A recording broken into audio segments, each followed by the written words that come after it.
Hey guys, good morning and welcome to Devbhoomi career point. आशा करता हूँ आप सभी लोग स्वस्थ होंगे, काफी अच्छी आपकी स्टडी चल रही होगी। तो मॉर्निंग डोज पीवाईक्यू सेशन में एक बार फिर से आपका स्वागत है। आज देखेंगे जनरल स्टडी पीवाईक्यू का पार्ट 32। ठीक है, तो लगातार देखिए आपको उत्तराखंड जीके और जीएसके में यहाँ पर पीवाईक्यू सेशन करा रहा हूँ।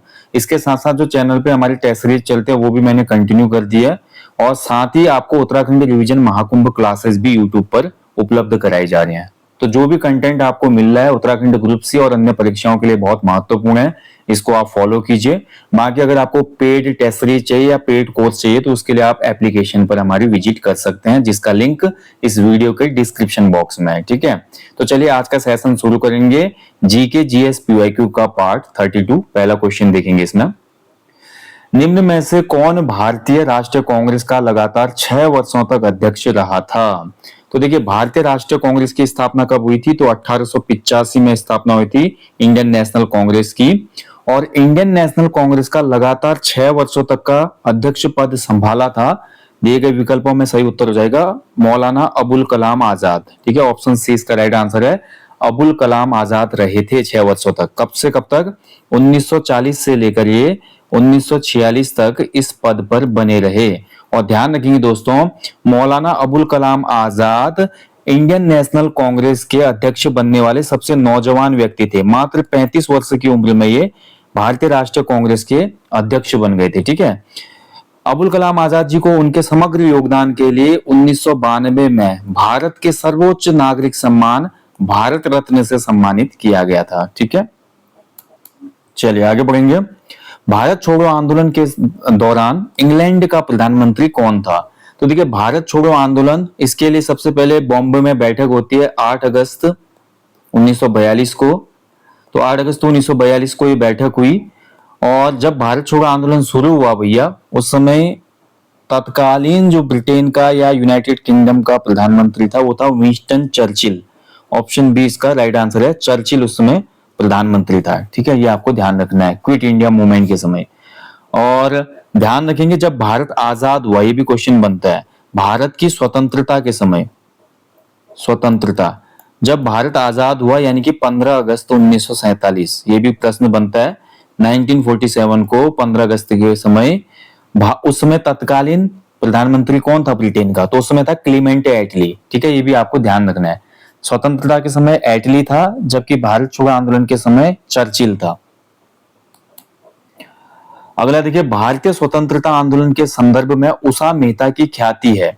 तो देखिए, उषा मेहता क्यों जानी जाती है हमारी भारतीय स्वतंत्रता आंदोलन में? तो उषा मेहता का जो योगदान था, इन्होंने भारत छोड़ो आंदोलन के दौरान गुप्त कांग्रेस रेडियो को चलाया था। ठीक है, उस समय देखिए ब्रिटिशर्स की नजर में कोई भी रेडियो आता था तो उसको बैन कर देते थे। तो इन्होंने एक गुप्त रेडियो चलाया था जिसके द्वारा इन्होंने भारतीयों में स्वतंत्रता के लिए चेतना भरने का काम किया था।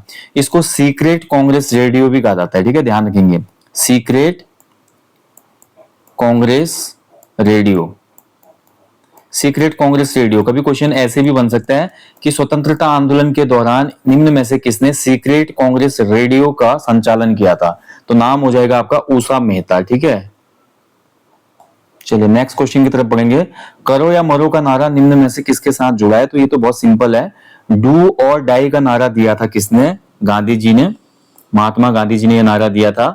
और कब दिया था ये नारा गांधी जी ने? क्विट इंडिया मूवमेंट के समय। ठीक है, भारत छोड़ो आंदोलन के दौरान। ओके, भारत छोड़ो आंदोलन कब शुरू हुआ? 1942 में।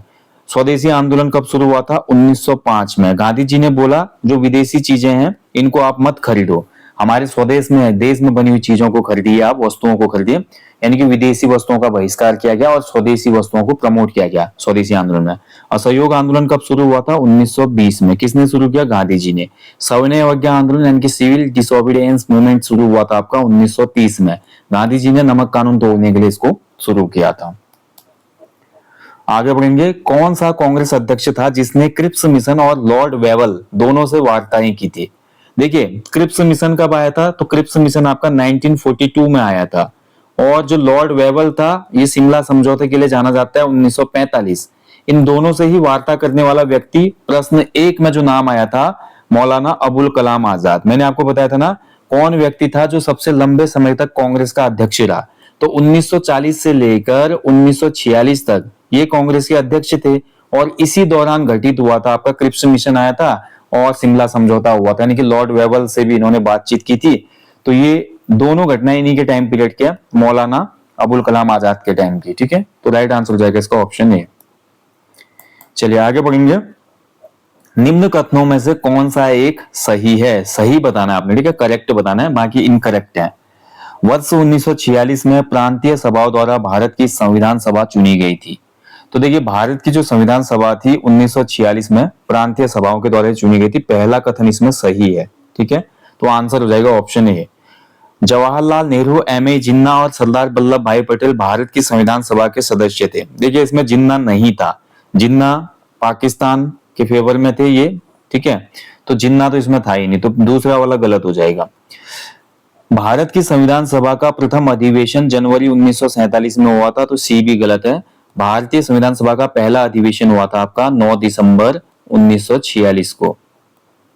ठीक है, संविधान सभा का गठन कब हुआ था? 6 दिसंबर 1946 को, जबकि पहला इनका जो सेशन हुआ था वो 9 दिसंबर 1946 को हुआ था। अगला देखिए, भारत का संविधान 26 जनवरी 1950 को अंगीकृत किया गया था। ये भी गलत है। भारत का संविधान जो था वो आपका 26 नवंबर 1949 को अंगीकृत किया गया था। ठीक है, यानी अडॉप्टेड किया गया था, और संपूर्ण देश में इसको लागू किया गया था 26 जनवरी 1950 से। लागू 1950 में हुआ, गणतंत्र हो गए उस दिन हम। ठीक है, ध्यान रखेंगे। गणतंत्र का मतलब यह है कि पूरे देश में जो है, पूरा देश जो है संविधान के हिसाब से चलेगा, और उसमें एक संवैधानिक प्रमुख पद होगा जिसको हम भारत का राष्ट्रपति के रूप में जानते हैं। ठीक है, तो ये व्यवस्था कहलाती है आपकी गणतांत्रिक व्यवस्था। अगला देखिए, जैसे जैसे अर्थव्यवस्था का विकास होता है वैसे वैसे जीडीपी में तृतीय क्षेत्र का योगदान तो क्या होता है, बढ़ता है या घटता है? तो देखिए, कोई भी जब इकोनॉमी डेवलप होगी, देखिए इकोनॉमी डेवलप होने पर क्या होता है, जो टर्शियरी सेक्टर होता है जिसको हम सेवा क्षेत्र भी कहते हैं, सेवा क्षेत्र, सर्विस सेक्टर। ठीक है, तो तृतीय क्षेत्र हमेशा बढ़ते रहता है। ऑप्शन सी इसका राइट आंसर हो जाएगा। तृतीय क्षेत्र में हमेशा ग्रोथ देखने को मिलती है। अगर आप भारत की आजादी के बाद देखें, पहले जो प्राथमिक क्षेत्र था बहुत बड़ा उसका योगदान था, लेकिन अब वो बहुत कम हो गया है। वैसे आप उत्तराखंड के संदर्भ में देखो तो उत्तराखंड में भी आज तृतीय क्षेत्र अब सबसे आगे निकल गया है राज्य की जीडीपी में। तो अर्थव्यवस्था डेवलप होने के साथ साथ जो टर्शियरी सेक्टर है या सर्विस सेक्टर है वो ग्रोथ करते ही रहता है। वर्तमान समय में अगर मैं बात करूं भारत की, तो भारत में देखिए तृतीय क्षेत्र योगदान करता है लगभग 55 से 60%।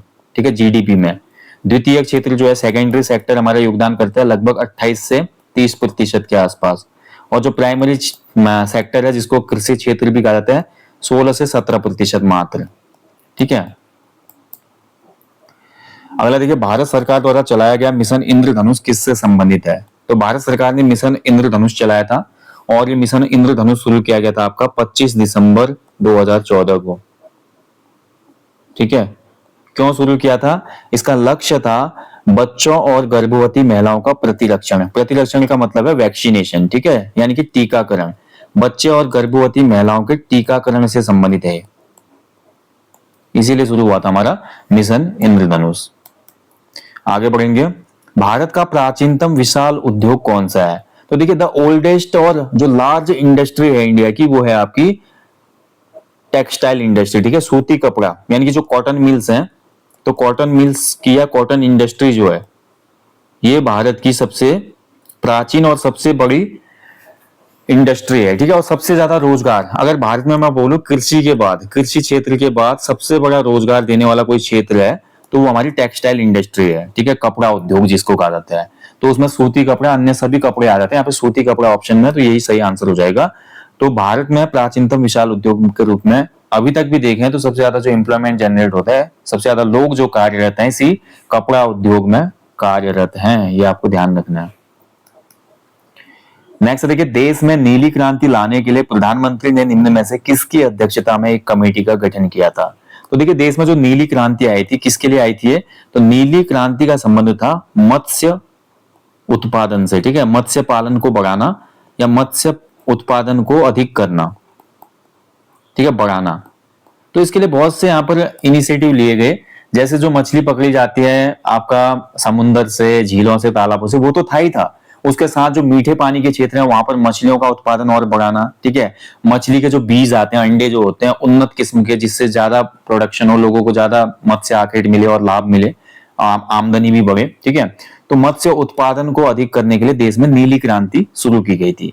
और नीली क्रांति के लिए हमारा प्रधानमंत्री ने बी मीना कुमारी की अध्यक्षता में एक कमेटी बनाई थी। ऑप्शन सी इसका सही उत्तर हो जाएगा, ठीक है। उसके बाद मोदी गवर्नमेंट जब आई तो आपने देखा होगा प्रधानमंत्री मत्स्य संपदा योजना भी लाई गई थी। ओके, देखिए जो क्रांतियां हैं वो आपको याद होनी चाहिए, जैसे आपकी श्वेत क्रांति जिसको ऑपरेशन फ्लड कहा जाता है, दुग्ध उत्पादन से संबंधित है। हरित क्रांति खाद्यान्न उत्पादन से है। पीली क्रांति तिलहन उत्पादन से है। नीली क्रांति मछली उत्पादन से है, ठीक है। ऐसे अन्य पूछ लिया जाता है। सिल्वर क्रांति पूछ लिया जाता है, भूरी क्रांति, गुलाबी क्रांति, लाल क्रांति, गोल क्रांति, ठीक है। तो ये सभी क्रांतियां आप अच्छे से याद कर दीजिएगा। मैच द फॉलोइंग क्वेश्चन आ जाता है या डायरेक्ट क्वेश्चन बन जाता है एग्जाम में। निम्न में से किस फसल में सबसे ज्यादा प्रतिशत तेल की मात्रा होती है? बहुत अच्छा क्वेश्चन है, देखिए। तो आपको बताना है इनमें से कौन सी फसल है जिसमें तेल की मात्रा सर्वाधिक होती है, ऑयल। तो देखिए मूंगफली जो है, मूंगफली भी एक रिच सोर्स माना जाता है ऑयल का। मूंगफली के एक सूखे गूदे में 45 से लेकर आपका 55% के आसपास ऑयल निकलता है। सोयाबीन जो है भैया, देखिए सोयाबीन का भी जो खाने वाला सोयाबीन होता है, खाद्य सोयाबीन जो होती है हमारी, उसमें आपका 18 से 20% तक ऑयल निकलता है, ठीक है। सोयाबीन रिफाइंड ऑयल जिसको कहा जाता है। सूरजमुखी भी देखिए, आपका जो खाद्य सूरजमुखी के बीज होते हैं इसमें 22 से लेकर 35% तक तेल होता है बीज में। और तिल के जो बीज होते हैं, तिल के बीज में लगभग 40% से 60% तेल की मात्रा होती है। तो अकॉर्डिंग टू दिस डेटा यहाँ पर जो आंसर हो जाएगा वो हमारा ऑप्शन डी हो जाएगा। तिल का जो तेल होता है इसमें प्रतिशत में तेल की सबसे ज्यादा मात्रा होती है, ठीक है। मतलब तेल की प्रतिशतता सबसे ज्यादा होती है तिल में। तो तिल का तेल काफी महत्वपूर्ण है और काफी उपयोग में भी लाया जाता है भारत में। वैसे भारत में देखिए जो खाद्यान्न तेल है वो इसकी आपूर्ति बहुत ज्यादा चुनौतीपूर्ण है सरकार के लिए, इतना उत्पादन हो नहीं पाता है। इसलिए भारत सरकार देखिए पाम ऑयल को आयात करती है, ठीक है। पाम ऑयल मंगाया जाता है खासकर इंडोनेशिया जैसे देशों से, ताड़ का तेल जिसको कहा जाता है।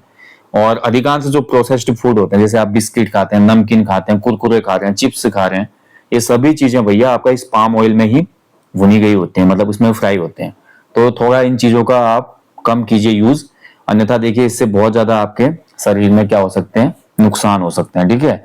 क्योंकि कोलेस्ट्रॉल बहुत ज्यादा हो जाता है पाम ऑयल से, और अन्य जैसे हृदय संबंधी रोग काफी ज्यादा हो जाते हैं। इसके अलावा देखिए यूक्रेन वगैरह से भी सोयाबीन का तेल और सूरजमुखी का तेल अन्य देशों से भारत आयात करता है, ठीक है। उसके बाद भी खाद्य तेल एक चुनौती बना है। प्रधानमंत्री जी ने जो हमारा भारतीयों को फिट रहने के लिए कभी हाल में ही बोला था ना, एक भाषण दिया था जिसमें बोला था कि अपने दैनिक जीवन में खाद्य तेल की मात्रा को आपको घटाना है, ठीक है, और कम करना है उसको, जिससे आप फिट रहें। नेक्स्ट देखिए पूंजीवादी खेती किन देशों में प्रचलित है? तो देखिए आपका कैपिटलिस्ट जो फार्मिंग होती है इसको व्यावसायिक खेती भी कहा जाता है, व्यावसायिक खेती, ठीक है। व्यावसायिक खेती का अभिप्राय क्या है? देखिए थोड़ा इसको समझने के लिए आपको भारत को देखना होगा तब समझ में आएंगे।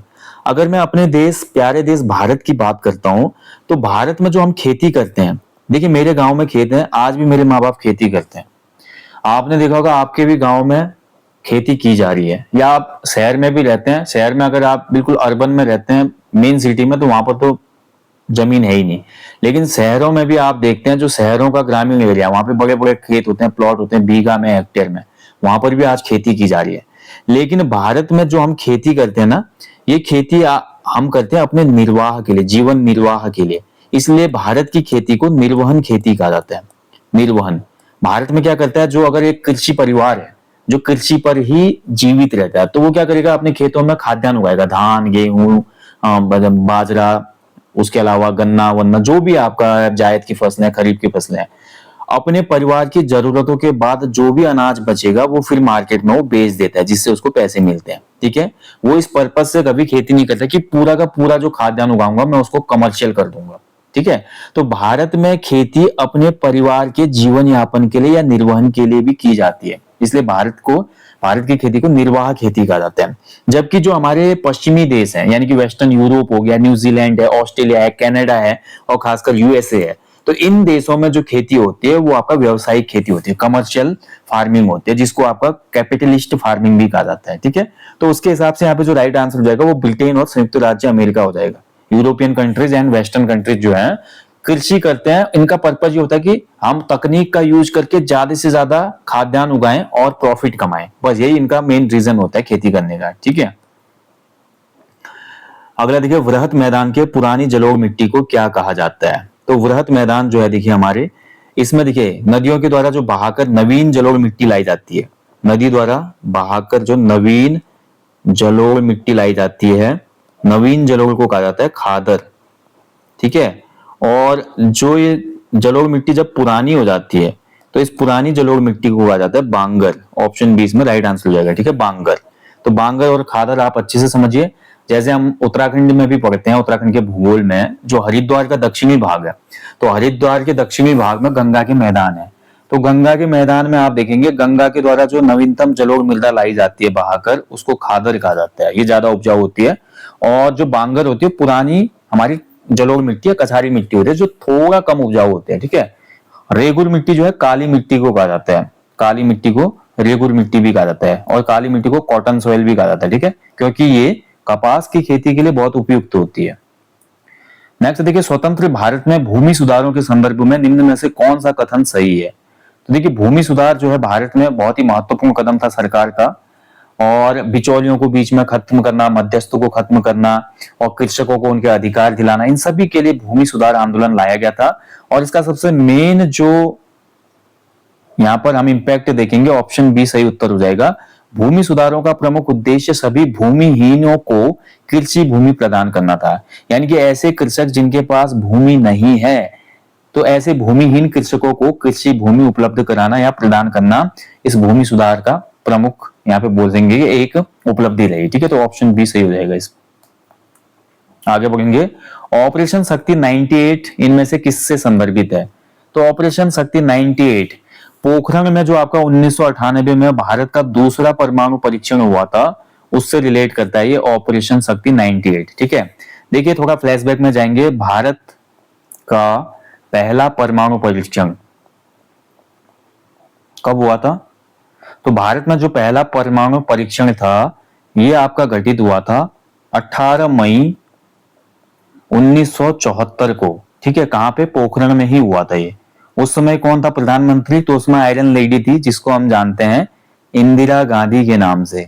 तो इंदिरा गांधी उसमें देश की प्राइम मिनिस्टर थी। ठीक है, इनके टाइम पर भारत का पहला परमाणु परीक्षण हुआ था 18 मई 1974 पोखरण में, जिसको स्माइलिंग बुद्धा नाम दिया गया।